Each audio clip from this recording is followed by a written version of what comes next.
Hi guys నమస్తే. నేను రీసెంట్‌గా ఒక జాతరకెళ్ళానండి. అక్కడ జరిగే ఒక విషయం గురించి మీకు చెప్తాను.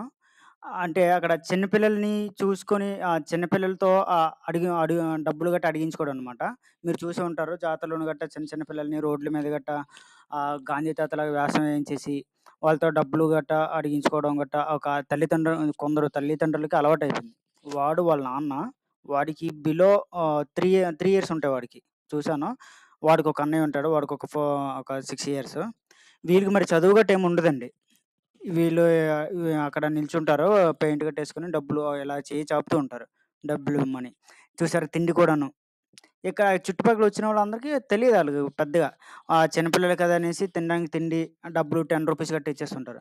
ఈళ్ళకి ఇవ్వడం వల్ల నష్టం ఏమిటంటే ఆహ్, ఆ పిల్లలకి డబ్బులొస్తున్నాయి కాబట్టి వాళ్ళ తల్లిదండ్రులు ఇంక వాళ్ళని స్కూలుకి గట్టా పంపించరు. ఇంక వాళ్ళని అలాగే కంటిన్యూ చేస్తుంటారు.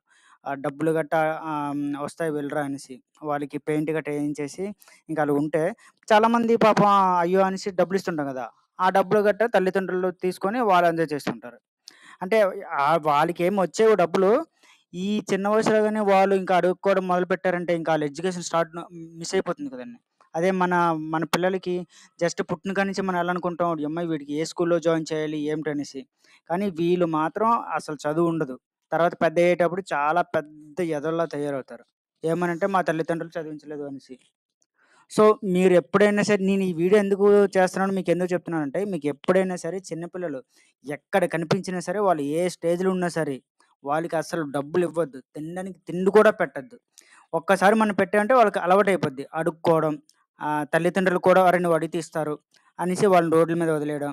మనకేముంది ఒక రూ. 10 ఇచ్చేసి మనం వదిలించేసుకుంటాం. కానీ వాళ్ళ లైఫ్ పోతుంది. చూడండి పాపం మా చిన్న బాబుకైతే మొత్తం చేతి నిండా కూడాను.